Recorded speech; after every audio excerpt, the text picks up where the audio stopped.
Halo guys, sobat YouTube semua. Kembali lagi bersama saya Iwayan Hendriawan di Hendriawan Channel.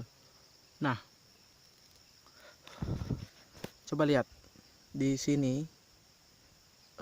Ini kebun, ini bukan kebun saya. Ini kebun sepupu saya dan di sini sudah ditanami kelapa sawit. Itu ada kelapa sawitnya. Kemudian ada ini ada pohon alpukat. Alpukat ini ditanam sebelum menanam kelapa sawit ini. Nah, pada video kali ini saya mau menjelaskan kepada teman-teman bahwa mungkin ada teman-teman bertanya nih, apa sih yang mau saya kerja di sini gitu. Nah, saya punya inisiatif teman-teman untuk sebelum sawit ini berbuah, ataukah dia bertambah tinggi dan bertambah lebar, menghabiskan ruang di kebun ini, saya akan mencoba untuk menanam nilam ya. Nilam yang mana mungkin teman-teman belum terlalu paham. Nilam ini yang diproduksi untuk menghasilkan minyak asiri ya. Minyak asiri yang biasanya dijual ekspor. Nah, pada video kali ini saya memang belum pernah menanam tumbuhan seperti itu, tapi saya melihat di daerah tetangga, di desa tetangga itu sudah menghasilkan dengan cara disuling, kemudian minyaknya dijual. Nah, pada video kali ini saya mohon dukungan dari teman-teman untuk bagi teman-teman petani nilam yang mengerti soal tentang nilam, silahkan tulis di kolom komentar apa yang perlu saya lakukan. Nah, jadi kemungkinan nilam ini kan 6 bulan sekali ya. 6 bulan kita tanam sekarang, 6 bulan kemudian baru bisa dipanen. Nah, kalau saya lihat dari pertumbuhan kelapa sawit ini, kemungkinan 2 kali penanaman itu saya masih dapat. Makanya siapa sih yang nggak mau disuruh nanamin secara cuma-cuma. Jadi mumpung ada lahan sepupu saya yang masih bisa saya tanami, ini yang saya tanami. Saya pun punya kebun, itu sudah sawitnya sudah besar, tidak mungkin untuk saya tanami tumbuhan seperti itu. Nah, tujuan saya teman-teman untuk kenapa saya mengambil selain daripada kelapa sawit untuk tahap ini, saya ingin mencoba kalau memang prospeknya bagus nanti nilam ini, kemungkinan saya tidak akan hanya bertani sawit saja, kelapa sawit saja, yang mana kita sebagai petani terkadang mengalami pasang surut. Ketika kelapa sawit pasang surut, kita masih punya pelarian seperti itu. Nah, ini vlog pertama saya teman-teman. Kalau memang selanjutnya nanti saya akan terus membuat video di mana nanti saya akan memperlihatkan proses penanamannya, kemudian perawatannya dan lain sebagainya, hingga tahap penyulingan sampai ke penjualan hasil minyak asiri itu sendiri ya teman-teman.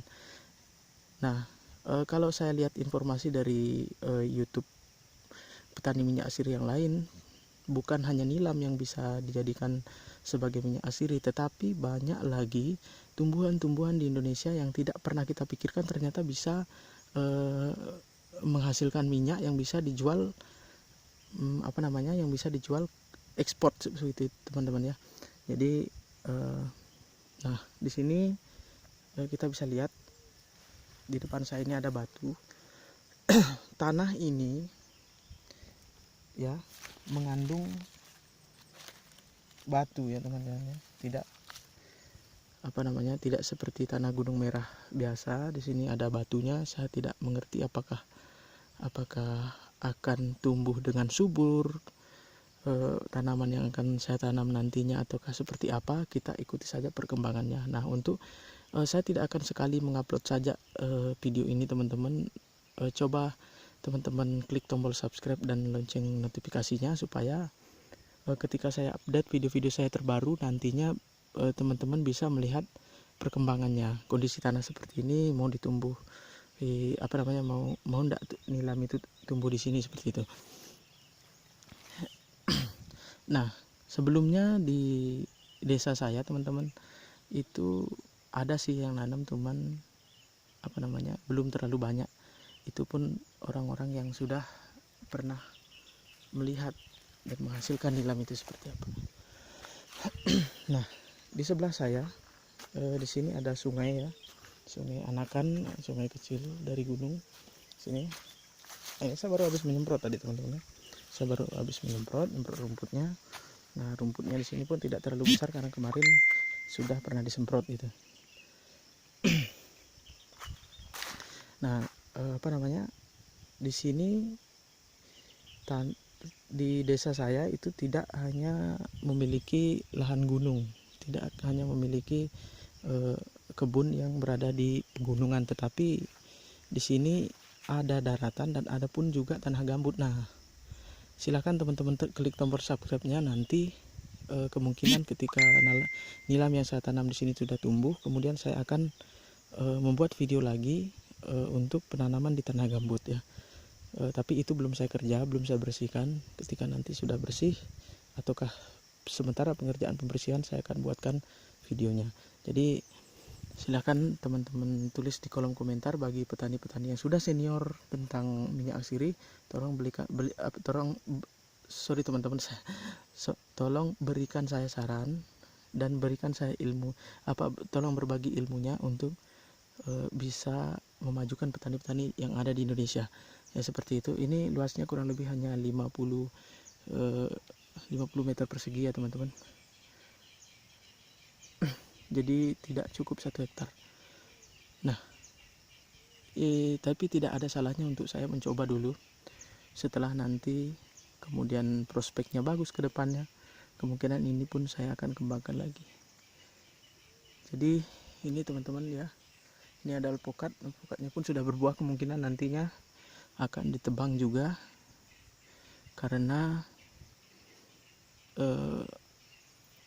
kelapa sawit ini tidak akan berproduksi dengan baik kalau dibarengi dengan tanaman lain seperti itu. Apalagi seperti tanaman alpukat ini, dia harganya sangat mahal ya, saya juga kasihan untuk nebang gitu.